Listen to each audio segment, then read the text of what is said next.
Assalamualaikum warahmatullahi wabarakatuh.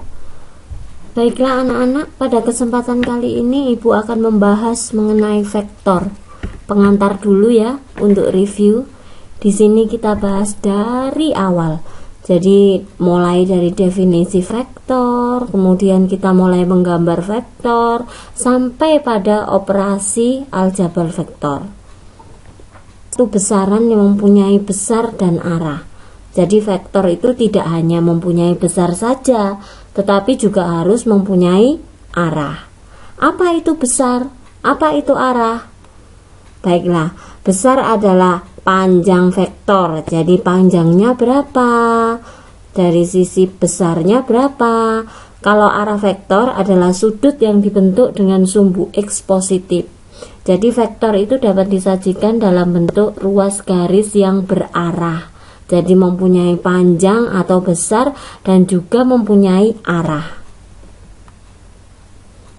Berikut adalah gambar vektor. Jadi vektor itu bisa ditulis dari A ke B atau dinamakan dengan vektor U. A bisa disebut sebagai titik pangkal, sedangkan B dapat disebut sebagai titik ujung. Di sini digunakan derajatnya adalah 45 derajat. Vektor ini jika diperluas hubungannya sama apa ya? Oh, ada kaitannya juga ya sama trigonometri. Sama bab apa ya? Yang mana ya? Bisa berhubungan dengan aturan sinus, bisa juga berhubungan dengan aturan kosinus. Baiklah, berikutnya adalah notasi penulisan vektor. Vektor bisa dinotasikan dalam vektor baris maupun vektor kolom. Kolom ya, jadi kolom itu dari atas ke bawah.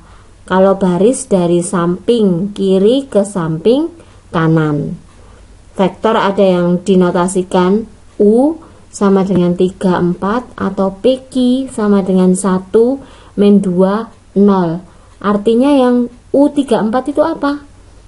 Masuk di R2. Sedangkan PQ 1 min 2 0 masuk di R3.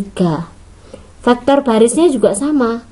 AB, vektor AB besarnya 3,4. Kalau baris menggunakan koma. Tetapi kalau kolom tidak. Kolom menyusun ke bawah. Berikutnya adalah vektor dengan notasi, yaitu I, J, K. Misalnya vektor A sama dengan 3I min 2J ditambah 7K. Coba jika vektor kolom PQ isinya 1 min 2 0. Kalau kita buat dalam notasi IJK bagaimana? Ya, 1I min 2J plus 0K. Gitu ya. Misalnya lagi vektor baris yang di V dibaca ya, vektor baris V sama dengan min 2 3 0. Kita bentuk dalam notasi vektor. Membacanya vektor V sama dengan min 2I ditambah 3J ditambah 0K.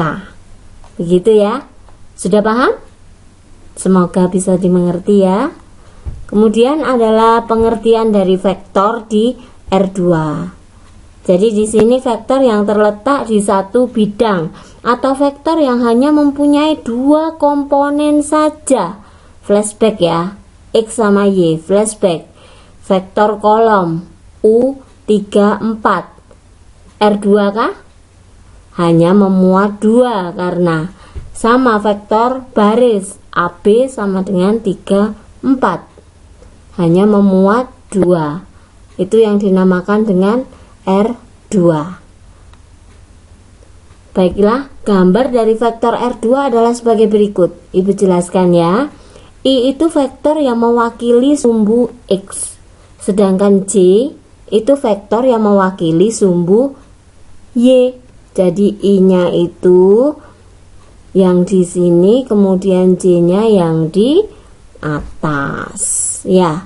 Kemudian jika diarahkan dari titik pangkal O dibaca OP ditambah PA sama dengan OA.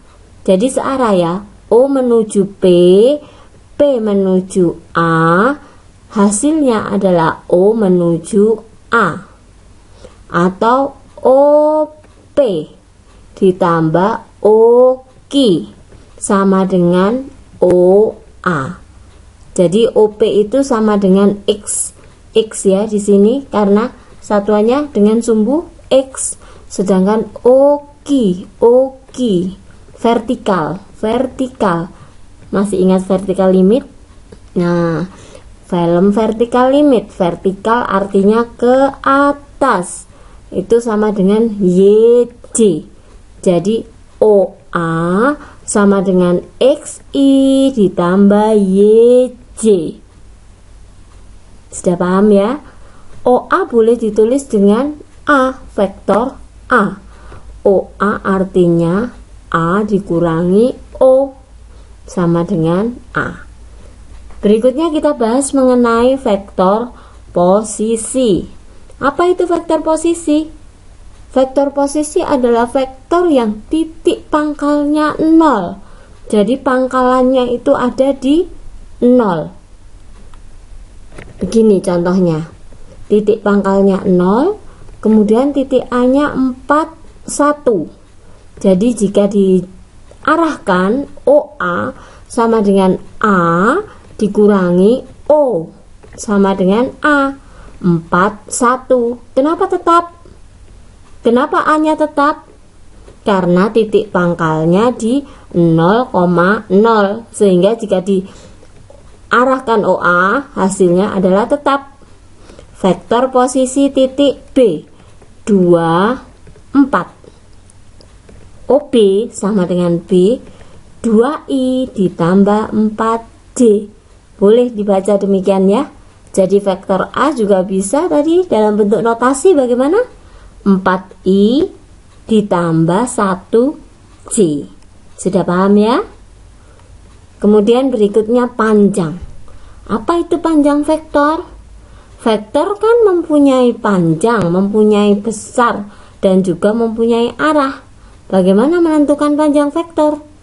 Panjang itu dilambangkan dengan harga mutlak. Kenapa? Kenapa menggunakan harga mutlak? Jika tidak menggunakan harga mutlak, nanti hasilnya minus. Ada. Ya, makanya hasilnya selalu positif. Di ruang 2, panjang vektor A sama dengan A1, A2, atau dibaca A1I ditambah A2J. Dapat ditentukan dengan rumus Pythagoras. Ya, rumus Pythagorasnya besar A, bacanya besar A, sama dengan akar A1 kuadrat ditambah A2 kuadrat. Contohnya demikian. Jika panjang, tentukan panjangnya ya. Jika vektornya itu 3 sama 4. Gimana? Besar A sama dengan akar 3 kuadrat ditambah 4 kuadrat sama dengan akar 25. Berapa akar 25? Isinya 5. Sampai di sini dulu ya, Bu Ulin jelaskan. Lain waktu kita akan sambung pada sesi berikutnya, vektor yang kedua. Jika belum paham, diputar lagi, dan diputar lagi.